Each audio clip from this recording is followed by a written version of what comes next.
Good evening. All right. Shalom Aleichem. Welcome back to a double dose Lechem Mishnah, a 2-for-1, as they say. I'm from Chicago, so like Ernie Banks said, gentlemen, it's such a great day. Let's play two. The Rebbe Chaim Mushka used to tell Dr. Weiss, or she used to ask him, how did your Cubs do today? Okay, at any rate, so let's play two. We've got two letters tonight, and let's just jump right in without any delay. This is the 12th letter in our series. This is letter Gimel Pei Daled, which means 3084 in the Igros, and it is, as all of our letters, in Chelik Yud, volume 10 of the Igros, and it was written in 1954 or 55. Baruch Hashem Vav Kislev. Now we're in the month of Kislev. All of our letters have been either Tishrei or Cheshvan. Now we're up to Kislev. Baruch Hashem Vav Kislev Tavshin Tes Vav, Brooklyn. Kvutzeis Hanairois, the group of girls. Interesting. This letter is to a group of young ladies. I am not 100% sure. I did try to look into it. I believe they were from Kfar Chabad. But as you'll see from the letter, they were definitely from Chabad families. And it's pretty clear also from context, it seems that they are Israeli. But I believe they're from Kfar Chabad. Also, I should tell you, there's another letter to this same Kvutzas Nairus, to this same girls club or girls group. In the previous Chelik, in volume 9 of Igros, there's also a letter to the same group of girls. And sometimes, it's interesting to see the same story from another character's vantage point, to change the protagonist. So in a few letters from now, letter 15, which will be in a few nights, letter 15 of our series is written to the teacher of these girls. So get to know the story from this side of it, from the girls' side, and in a few more letters, you're going to hear the same story, but from the side of the teacher. Exciting, suspenseful. Okay. Bracha v'shalom, blessings and greetings. And as we said, when the Rebbe is writing to a woman or to women, the proper salutation is bracha v'shalom. We've explained that in previous classes. All right. Ze ato niskabel michtovon miyud ches mar cheshvan. I've just now received your letter from Yud Ches Mar Cheshvan. So this is 2.5 weeks later. Not surprising if it's coming from Israel. V'noam li likrois b'siyumai, and it was pleasant to me to read at the end of the letter, meaning that was a good thing that you wrote at the end of the letter, that asher mamshichais b'hisvadiois, that you're continuing the Fabangans. The Fabangans, they wrote to the Rebbe that they have Fabangans. They're getting together for Fabangans. And what do they do with these Fabangans? Umartziim lifneihem umasbirim hoanyonim. You have people lecturing and explaining things to them. Asher dain einom brurim lifneihem, things that are not yet clear to them. So the Rebbe is happy that they're having these educational gatherings, these Fabangans. This is not the first time we have read about a woman's Fabrangan. In our very first letter of the series, we read about a woman's Fabrangan. And this will not be the last time in our series of 30 letters that we'll hear about the Rebbe encouraging women's Fabrangans. And since we're talking about women's Fabrangans, I want to let you know that where the whole world is going to be, or Yud Aleph Nisan, Monday night, April 11th, the night going into Yud Aleph Nisan, there's going to be the Siyum, the 30th class of this series, combined with a special Yud Aleph Nisan Fabrangan for women. There are many men's events, Baruch Hashem, all over the world, but this is a special event for women that is going to take place at the Ohel. We're going to actually go into the oil and bring a list of the names of all the participants in the class. Even if you learned one class, please sign the duch, the report that we're bringing to the Rebbe, which you can find at 30letters30days.com. And also, RSVP, I have to mention this. It's very limited. There's not a lot of space at the oil, but Baruch Hashem, there's a nice venue 1 block from the oil where we're going to have our gathering and our Fabrangan, and it's going to be very nice, as fitting for B'nai Yisrael. but and it's going to be private, and you're going to have your own area. Baruch Hashem, it's going to be very nice, but it's limited, and I don't have space there for 1,000 people. I think maybe 100 people there's space. Okay, so you have to RSVP. It is by RSVP only at 30letters30days.com. Okay, so that's the plug for our Fabangans. But the Rebbe liked that these girls had a woman's Fabangans. Okay, now the tone of the letter is going to turn a little bit and going to become a little bit harsh. They said something that Rebbe didn't like. This is your, how many letters are we into? This is your 12th letter. What do you think that Rebbe doesn't like? I think you know. Self-deprecating comments. Defeatist attitudes. People who say, I'm not good enough, I can't do this. You know this already. Okay, so you guessed it. That's what's about to happen here. All right. Moving poshit shemoiche hineni. Wow, harsh terms. It is understood and obvious that I hereby object. You know what it means to make a macha? I protest. Bechol ois, with all strength. A vociferous objection. Al habitui shebesiyam michtovan.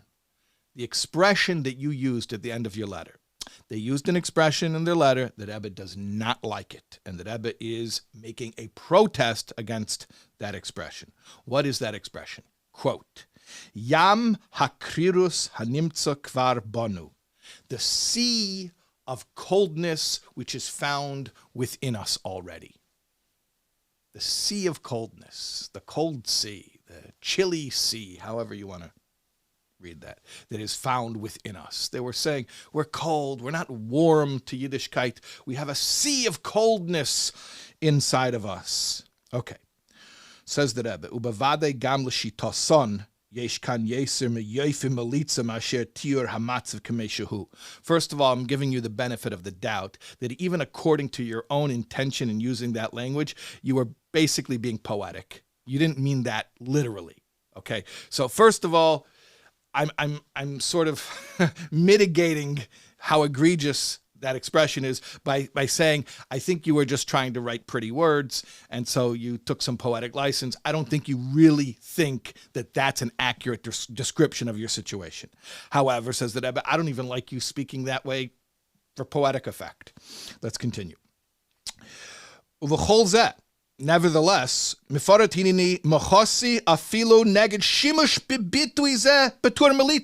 I am issuing my objection against even using words like that as poetry. You don't speak that way. You're not allowed to speak that way. You're calling yourselves cold? You're calling yourselves cold? No, I object.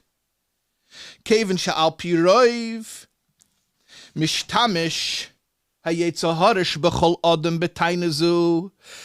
Don't you know that the Yetzer Hara, the evil inclination, this is his most common tool. This is the way that he approaches people most commonly. What does he do? B'tainazu, with this very claim that you're using against yourself, this is what the Yetzer Hara likes to tell people. Lasbirai, to explain to the person, shetikva kalaloi shishtana, he's got very little chance that he'll ever change. Look at you. That's how you're always going to be. You think you can improve? You think you can become different? No, people can't change. So now you're speaking about yourself in that way. The Yetzer Hara says, since your situation is such and such,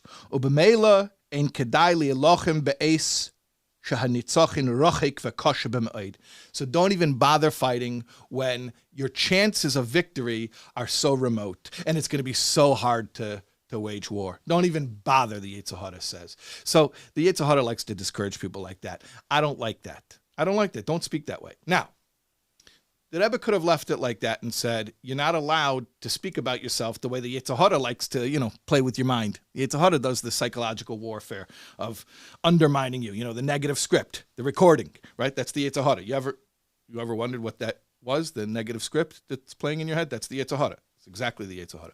So the Rebbe could have just said, that's the Yetzer Hara, cut it out.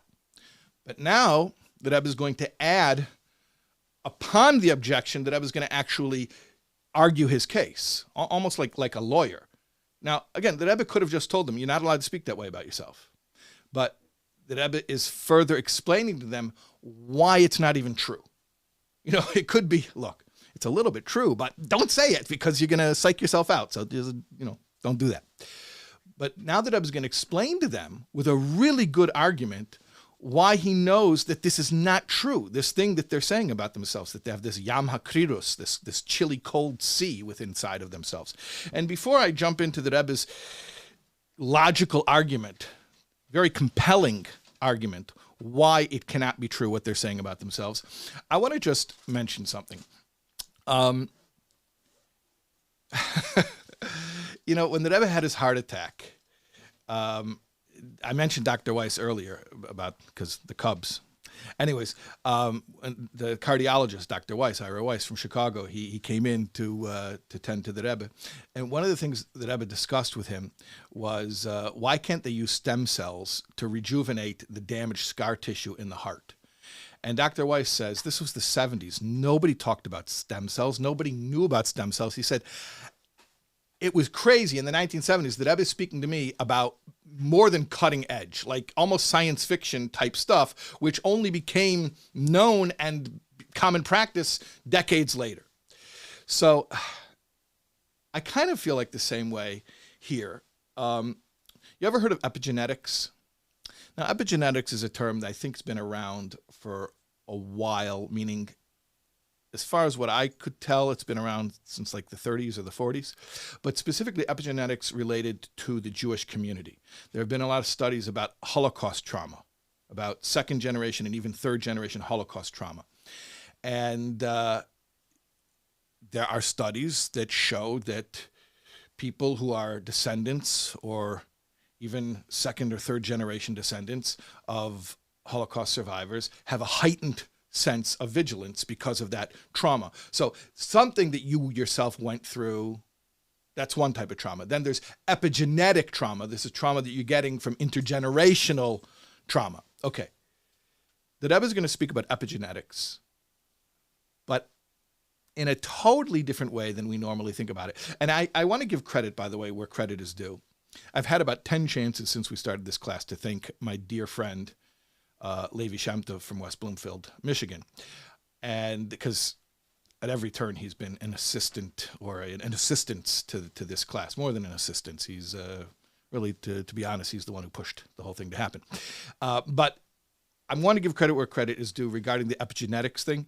He showed me this letter a few months ago before we even decided to do this project. He sent me a picture of the Igrus and of this letter in Igrus, and he just wrote one word, epigenetics, ?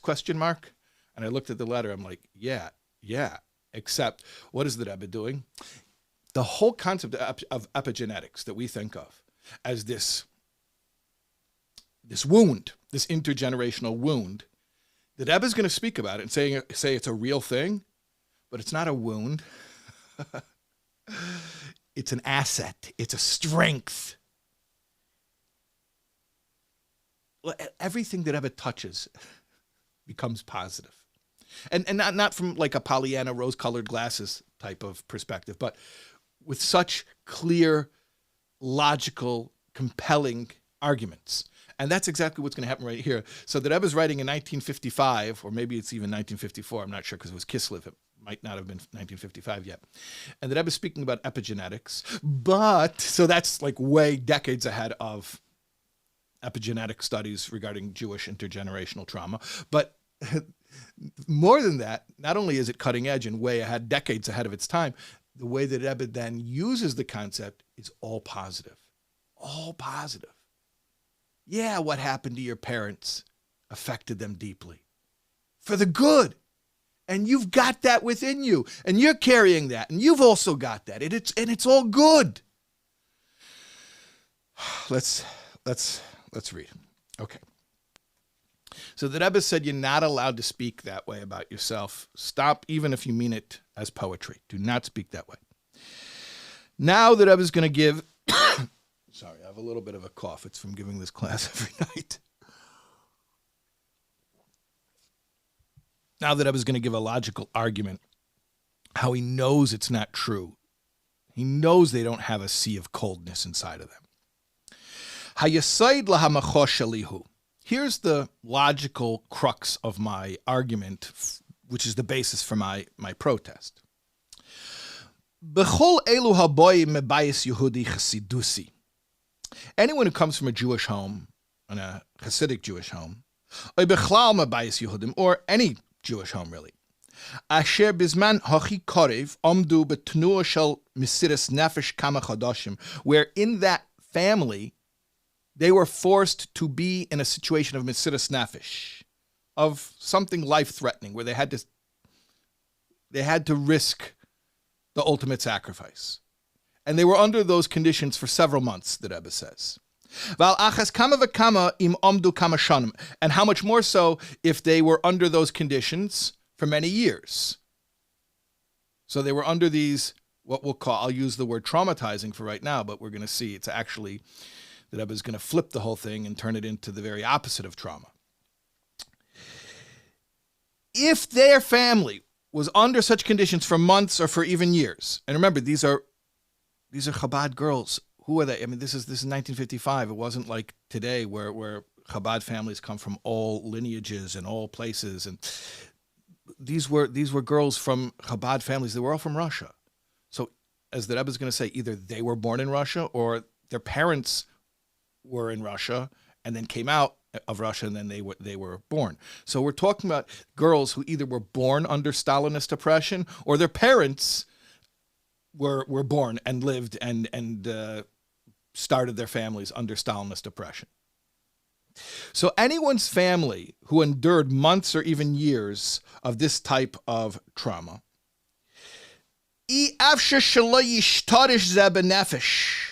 it's impossible that it doesn't take root in that person's soul. If you lived through that kind of mesiras nefesh, it has a permanent effect on your nefesh, on your soul.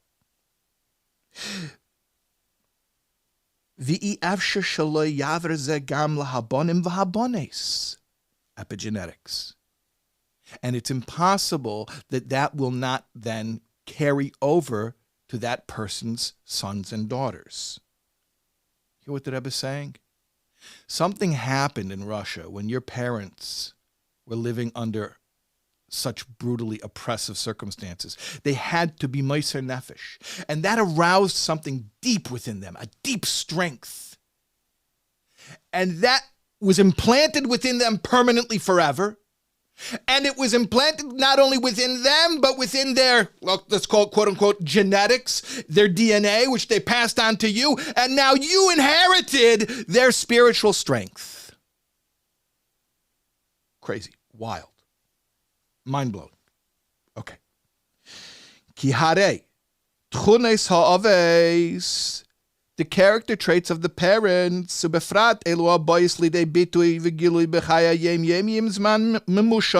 especially character traits that were expressed for a considerable amount of time, meaning it wasn't just latent potential within your parents, but they had to express it, they had to cash it in, they actually had to use their capacity for self-sacrifice on a day-to-day basis in order to survive. Nikbois, it becomes affixed.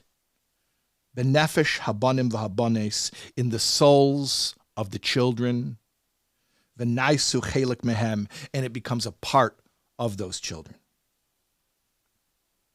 So you have that spirit of self-sacrifice. You have that courage. It was implanted in you. Don't tell me about a yam of kriros, that you have a cold, chilly sea within you. You're the opposite. You're the opposite of that. You have this warrior spirit within you that was able to defy Stalin. It's within you. Even if you don't remember it, even if you were born after it. This is your inheritance. Epigenetics. Let's continue. Ve'af k'sha'oivrim l'tenoyei chayim acherim, and even if they are transplanted to other types of circumstances, she'enam dershem mesiras nefesh al kol tzad v'shal, and now they no longer need mesiras nefesh every single step they take. Back in Russia, every step you took KGB could be looking. There was literally life and death hanging in the balance every single moment. And now you've moved to a place where you're not fearful for your life. There's no persecution. To the contrary, now the temptation is assimilation. Secular Israeli society. So not persecution. So now you've moved into a place where that self-sacrifice that was implanted in you is no longer being required. It's not being activated or triggered anymore. So you don't feel it on a revealed level anymore. But deep down, you've got it. You've got it intact. Listen to what the Rebbe is saying. What happened, what Stalin did to your family is he made them strong forever. He made your family, for all generations, extremely strong Jews, including you. Now, you're not under Stalin anymore. So now, those strengths that were implanted in you are not being triggered, so they're not being activated, so you don't know they're there. But they are there. Ki kol davar hanirkash al yidei zezuyim nafshim uptnai chaim koshim. Listen, this is just so mind-blowing. Any character trait that is acquired through some type of life-threatening situation. Again, you could call this, in the negative way, you could call it trauma. But this is like anti-trauma, to coin a term. Any character trait that is implanted through a life-threatening situation and through difficult circumstances. You cannot uproot it and get rid of it even if you wanted to.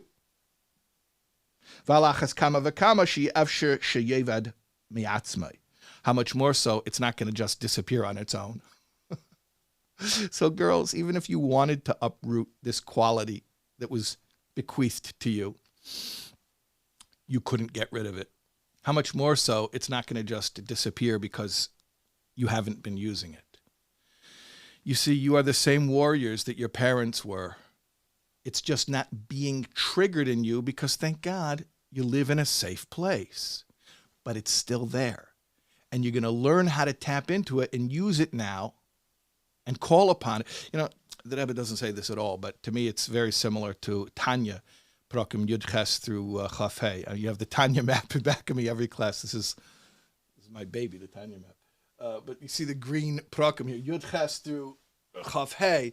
So that's, sometimes they call it the short way, the Ava Mesuteris. He explains over there that every Jew deep down has this Yerusha from the Oves, from Avram, Yitzchak, and Yankiv. And I would add, by the way, that this epigenetics that I was speaking to these girls whose parents lived under Stalin, Yamach Shemai, but I want to say every Jew has this. Because if you go back long enough, all of our parents, our grandparents, our great-grandparents were brutalized.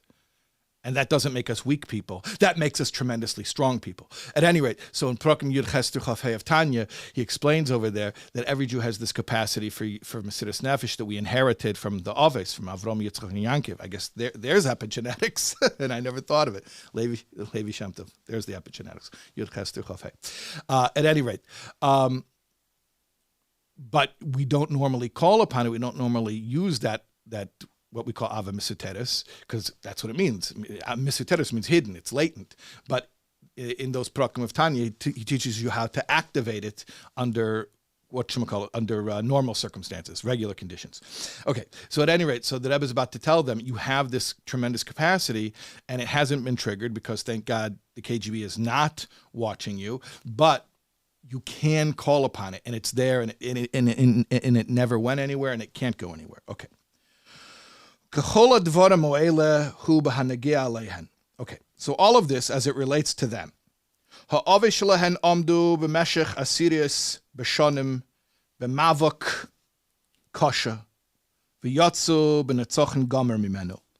parents all had to fight, a hard fight, and they all came out intact. It came out as religious Jews. Don't forget where you come from. Those are your parents. Some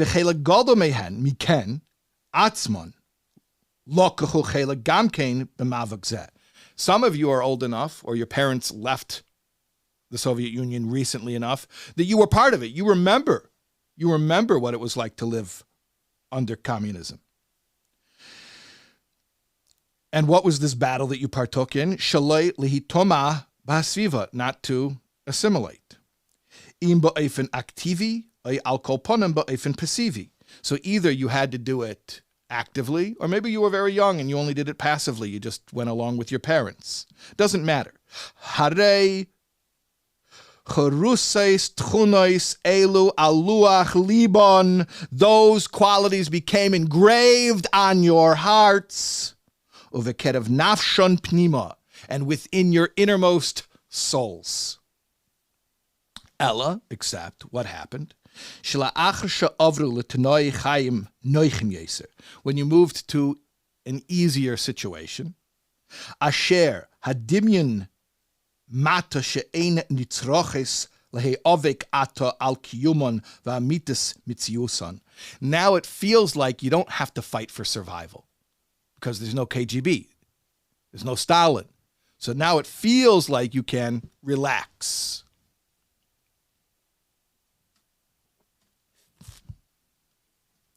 Since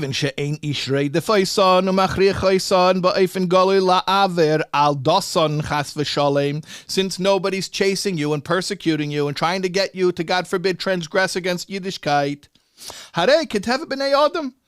as is the nature of people. By the way, this reminds me very much of the Rebbe's Maimer Vate Titzave, which is the last Maimer that Rebbe gave out. And it speaks about this explicitly, this idea about people who under communist oppression were so courageous, and then they came to a free land and, ever wonder why if you have a paper that takes 2 days to write and it's assigned 30 days before it's due, you only start 2 days before it's due? If it weren't for adrenaline, nothing would get done, right? Okay, I know a couple people who aren't like that, but yeah, definitely procrastination I can relate to. At any rate, so if it weren't for adrenaline, nothing would get done. So it's a similar concept here. You are not under the gun. You're not, thank God, you're not in a situation where you're being forced to fight for your Yiddishkeit. So the Rebbe calls it Teva B'nei Adam. It's just human nature. Nirdomim hachushma, such poetry. Nirdomim hachushim hamazhirim as ha'adam k'shakono eireves l'kiyumai. The alert system that normally keeps people on their toes for survival issues, it goes into slumber mode. Think about that. There's this is not what that Rebbe is saying explicitly, so I don't want to insert my own words here, but think about it in terms of trauma, but in the positive sense, how the Rebbe is saying it, that you attained these heightened senses, they call it in a negative way, hypervigilance, but here it's all positive. The Rebbe is saying you attained this acute sense of Jewish pride and conviction.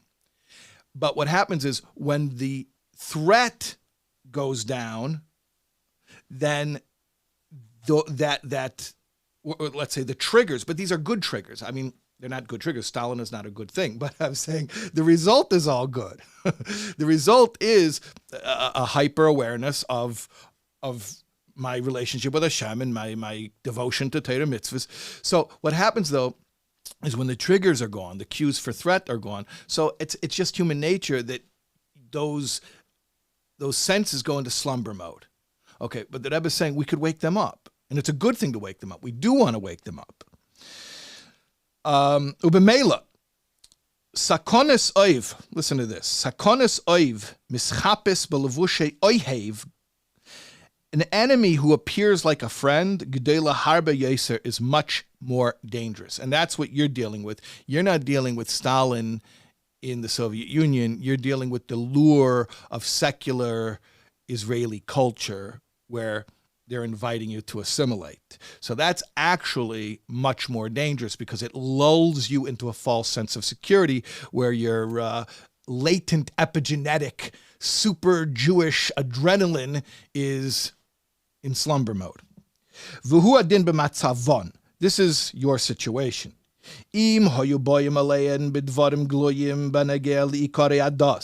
If someone, God forbid, would try to get you to violate the basics of Judaism, you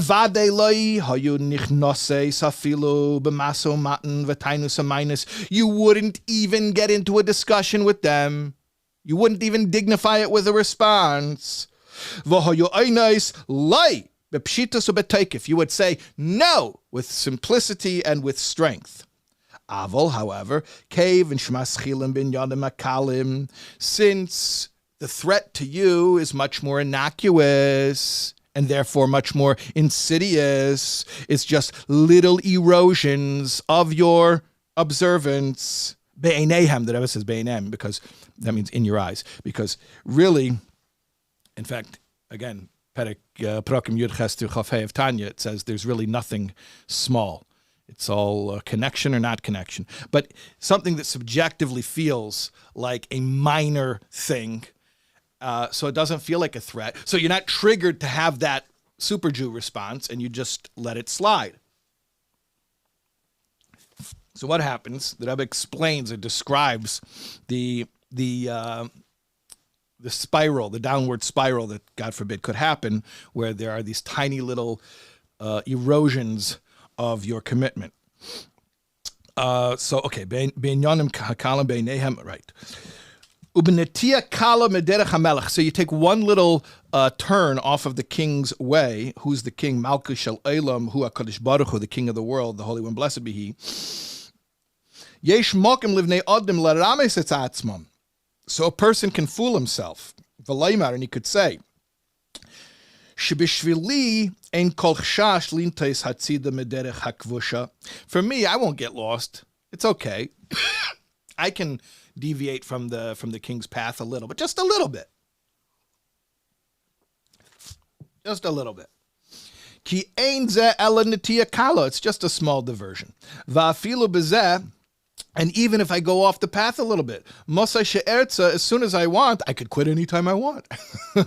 Mosai She'erza, as soon as I want. Oh, Shavla Derech. Derech Aveseno, He Derech HaTorah Mitzvahs. I could go back to the path of my fathers, back to the path of Torah Mitzvahs. So that's much more dangerous than if Stalin is oppressing you. Ukvar Yedu Piskim Kvik Dushus Meir Vechami Admur, Zecher Tzadik V'Kodesh Levocha L'Chaim Elam Haba, Nishmos begins Miremim, Zuchusa Yogan Aleinu. And it's already known, the statement of my father-in-law, the Rebbe, Asher, Kishemetzim Ish Meir Habira, Taya Beyar Aves, Malechais, Torfeis, V'Shedei Adam, when a person who comes from the capital city. The capital city means like the fancy metropolis, the king's metropolis. So he lives in the fancy, dancy, cosmopolitan metropolis. And then one day he wakes up and he's in the middle of a scary forest full of predatory animals and full of bandits. So the Frierdiker Rebbe said, Hine loy bo lematzav zeh lepasapisim. That didn't happen instantly. That didn't happen instantly. Ki efshe shanimtza bebiras melech yimtza atzmei b'sho achas. It's impossible that somebody 1 second is in the middle of the king's city and then the next second all of a sudden he's in the middle of a scary forest. That's not how it happened. It didn't happen in a second. But Haseder, really, what was the progression or the regression? First, he just left the city. He just went to the outskirts, the suburbs. And then he went off of the highway. Derech hakvusha, the paved path. Gesaida, just a hair's breadth. V'keivin shehischel menitiya v'holach b'kivon zeh, since he already started going in that direction. Harigam mibli sheyargish v'davar. He didn't even feel it. Maschil in tais yes v'yeser. He started drifting more and more. V'litais min derech ala shvil. He went off of the main road and he went into a little side road. Min shvil in a sif, and then he went to a little path. What do they call it? Off the beaten path. Now all of a sudden he's far away from the settled area. He's even far away from the highway. You have settled areas and then you have highways connecting them, or roads at least connecting them. Now he's not even near the road. Not even near the road. Can't even see other people. V'raya shemesubav hu chayis terfeis v'tzafi l'sakona al kol tzad v'sha'al. And he sees that around him are these scary animals of prey, and he is endangered at every move. V'anim shomuvan, and the analogy here is well understood. It's obvious, the point, the mashal here from the Frierdiker Rebbe. So the Rebbe is telling these girls, if the threat to your Yiddishkeit were black and white, I know what you would do. You would do the same thing your parents did. And you would pass with flying colors. And you have that in you. The problem is the tests to your Yiddishkeit are subtle. And therefore you think that you don't have what it takes to overcome them. But the truth is, you have what it takes to overcome this kind of threat and much, much, much, much more of a threat. It's there. It's your inheritance. Okay. So remember, this letter is from the month of Kislev. So in these days, which is right before Yutes Kislev, this is Yutes Kislev, is the anniversary of when the Alter Rebbe came out of prison and came to freedom. Asher neser al harotzein lahofitz mayanois habal Shem Tov v'teres hachsidis hadreicheiseha v'hanoigeiseha l'chol echod v'achas ma'am Yisrael. Why was the Alter Rebbe imprisoned? He was imprisoned because, not because of the Mesira, not because the people said he was giving money to the enemy of Russia and he was sending money to the Ottoman Turks. That's what was the claim in the terrestrial court. But the real reason, as we know, is because there was a kitrig melmaila, there was an accusation in the heavenly court against his unprecedented dissemination of the teachings of Chassidus. And when he came out into freedom, it wasn't just a personal redemption, it was also the triumph of his whole ideology, meaning Chassidus Chabad. So my bracha to you, Hashem should bless you. And I had a hard time how to read and translate this word. There was even a discussion if maybe this was a typo and it wasn't Yavinu, it was Yachino. You should prepare yourselves as Atzman. What does it mean? Yavinu es Atzman. And in the translation, even here it says you should understand yourselves, meaning you should understand on your own. You should understand by yourself. But I'm reading it here, Asher Yavinu es Atzman, that they should understand themselves. They should know who you are. You should know who you are. You should understand who you are. We don't have a lot of time here, and we have a second letter. So I'm not going to talk about one of my favorite letters from the Igros, from Tafshin Lamed Daled, maybe another time, but the Rebbe's letter to Moshe Yitzchok Hecht from New Haven, Connecticut. And Rebbe Moshe Yitzchok Hecht wanted to quit his shlichus. He was completely overwhelmed.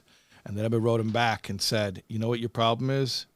You got to meet this guy, Moshe Yitzchok Hecht. And if you meet him, you're going to see everything's going to be smooth sailing.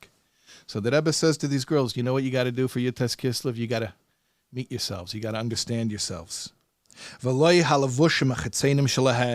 just your outer garments. You got to know your inner self. And the kudas nafshon. You got to know the essence of your soul. Asher. That essence of your soul is awake, is alive to all that is holy. That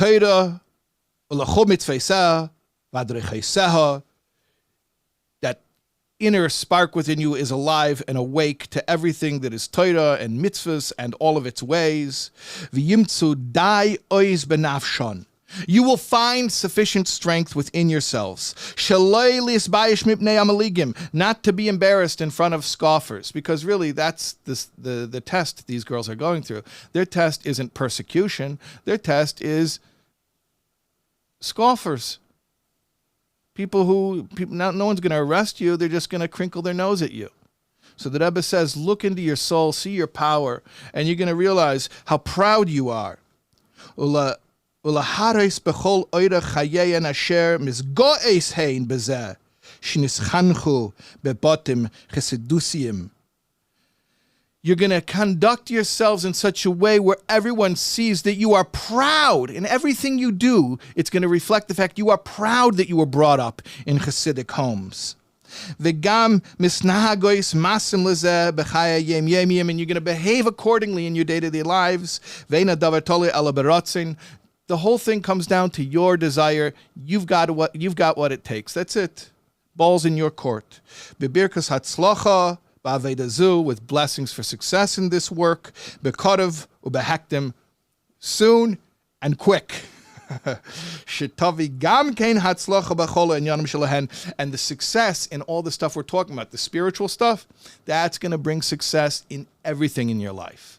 Material stuff too. We've had that in letters from the Rebbe before, that the spiritual is the key to the material. They're not two separate worlds. So you're going to do what's good for your soul. That's going to be good for your body and for everything. Okay, that was a long letter. It took us a little bit of a long time. But like I said, it's a double header. So we're going to go into the second letter now, which is a short letter, very short letter.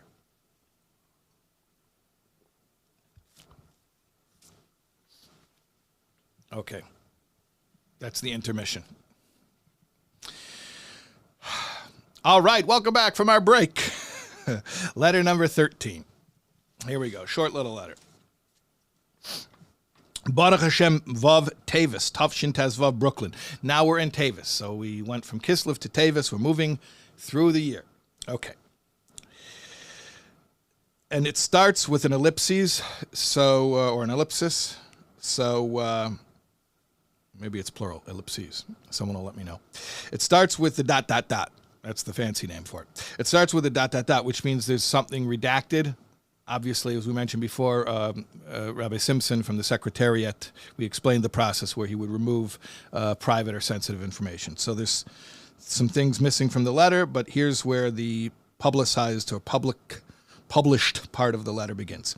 Das, was ihr schreibt, and this is in Yiddish, obviously. Das, was ihr schreibt, as ihr, chas v'sholem, hat kein mazal nit, zu kein Sach. This, what you write, that you have no luck for anything at all. Now, this is only letter 13, but knowing what you know from the Rebbe's answers, you think that's going to fly? The Rebbe's going to let somebody say this? That they have no luck for anything at all? You tell me. No. The Rebbe is not going to stand for this. So that we know. And in fact, we could have written that answer, because you just read. What are we on, letter 13? Read 13 letters from the Rebbe. Any 13 you want, randomly chosen by a computer, and you would know that if you had to answer the way that Rebbe answers, the answer has to be, you're not allowed to say that. What are you talking about? You have no luck. If it weren't for bad luck, I'd have no luck at all. You're not allowed to say that. Okay. That we know already. I think we all got to that point in our training. The Igros are training us. But you know that Rebbe is not going to just leave it at that. The Rebbe is going to actually prove it. The Rebbe is going to prove it. How's the Rebbe going to prove it? So I told you before in an earlier class that I wrote this column for 8 years in Ami Magazine. Eventually I stopped, but for 8 years I wrote it. And people were very impressed with certain things that I did. And one of the things that they were so blown away by, they said, you take the person's letter and you use the letter in the answer. You turn their question into the answer. You turn the problem into a solution. And I would tell everyone, don't be impressed with me. Yeah, be impressed, but not with me. I stole this from Igros Kodesh. This is what the Rebbe does. So you're going to see here a prime example of this. How the Rebbe doesn't just tell somebody, oh, that's not true. Don't say you don't have bad luck. I mean, don't say that you only have bad luck. It's not true. The Rebbe says,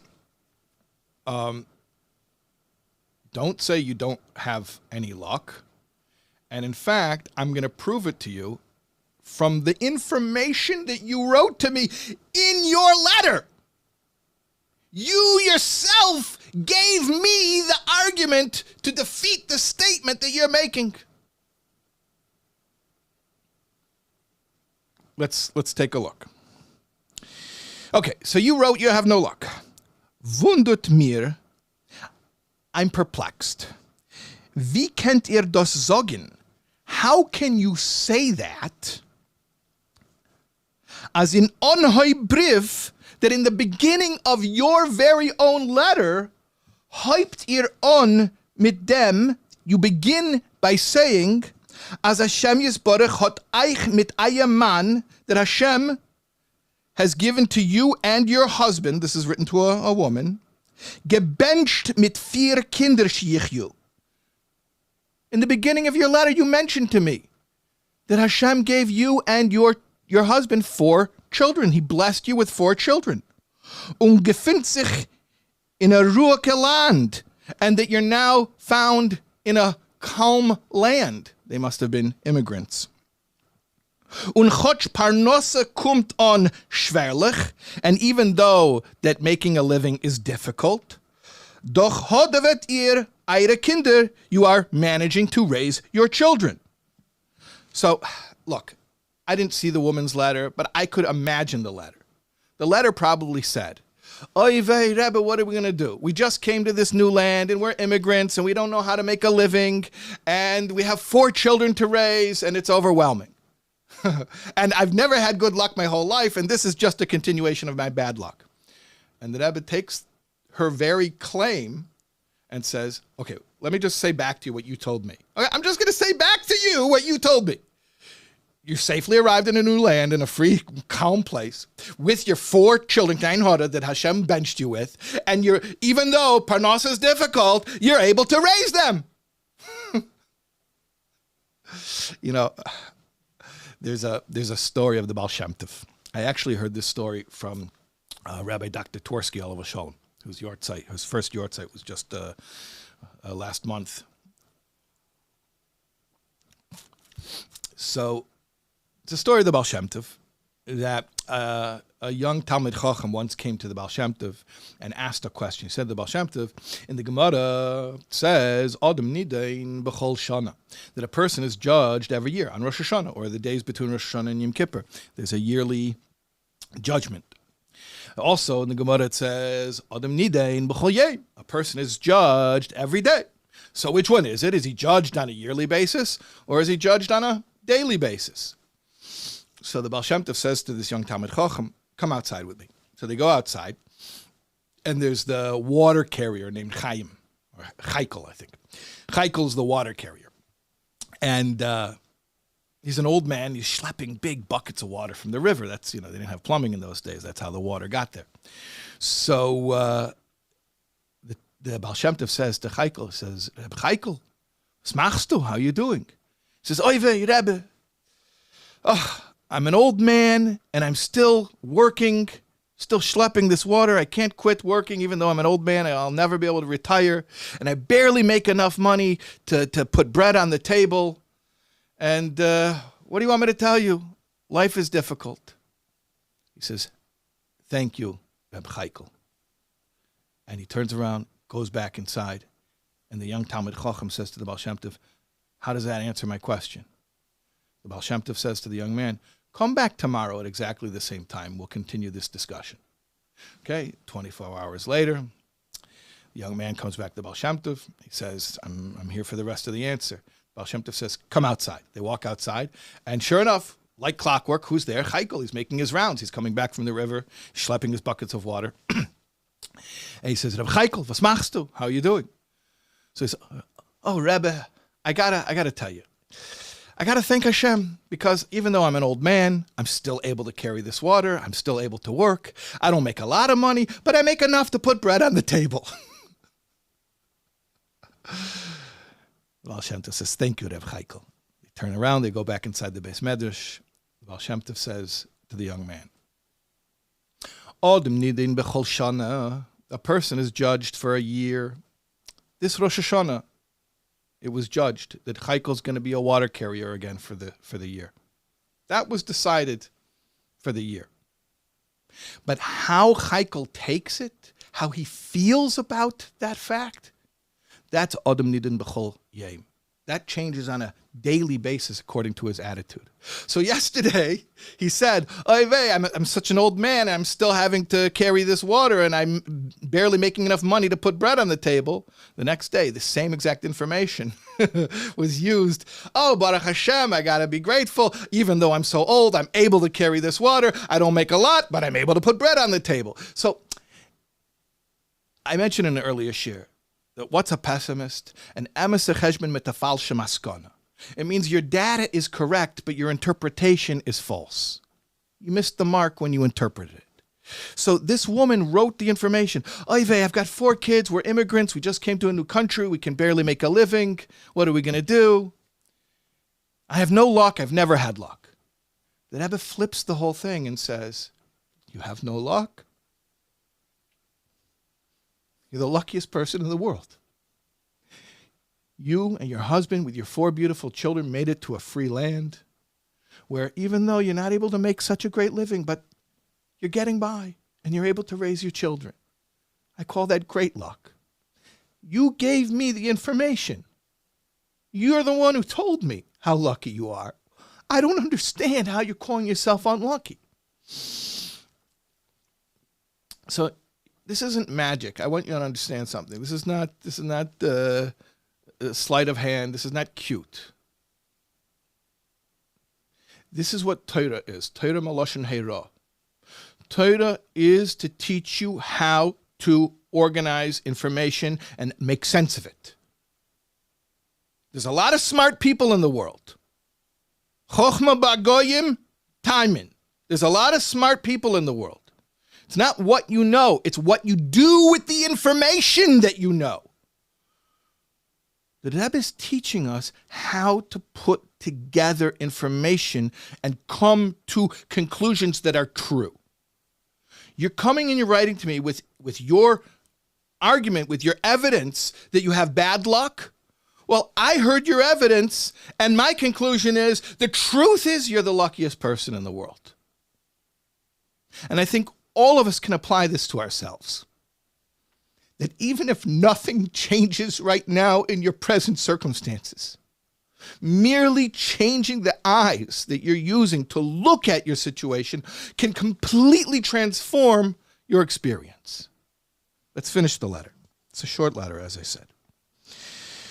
Okay.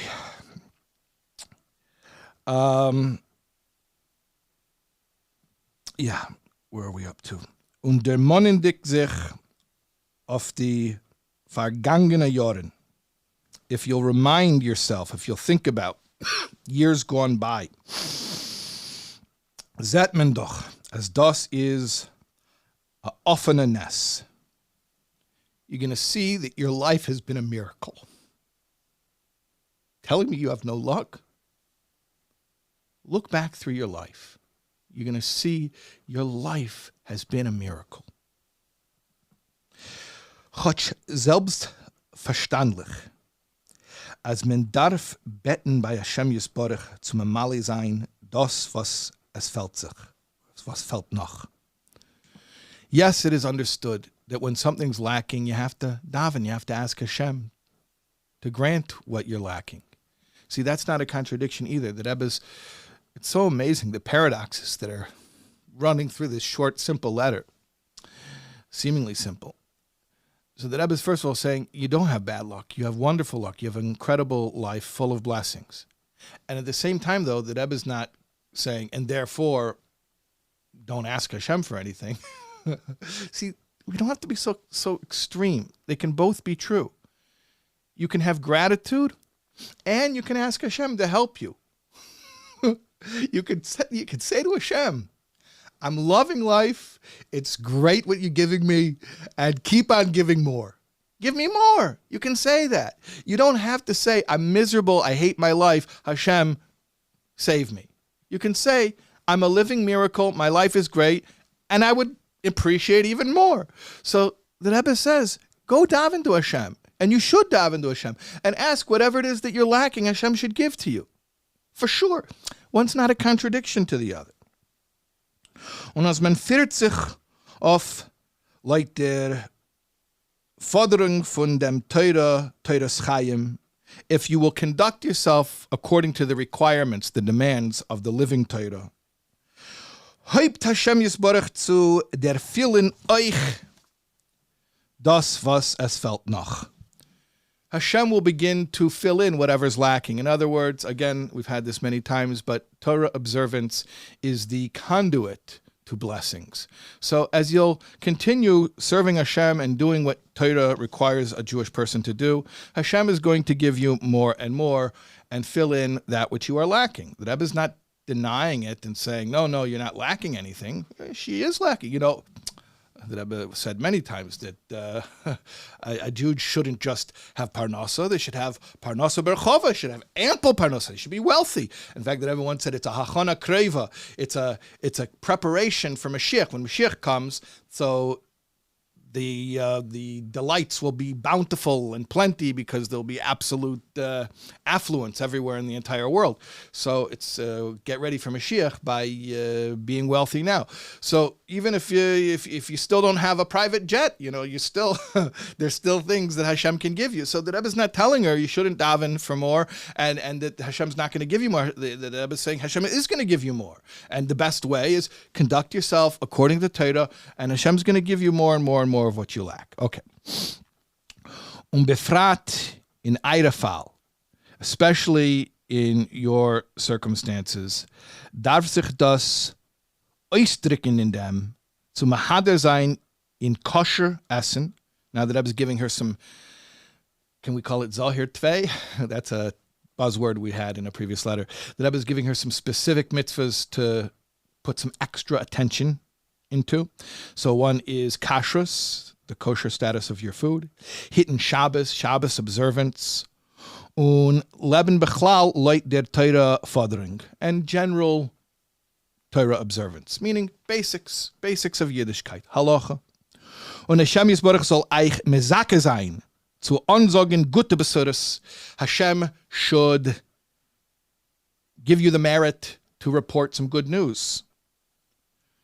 In das als oiben der Monte, in everything that we spoke about.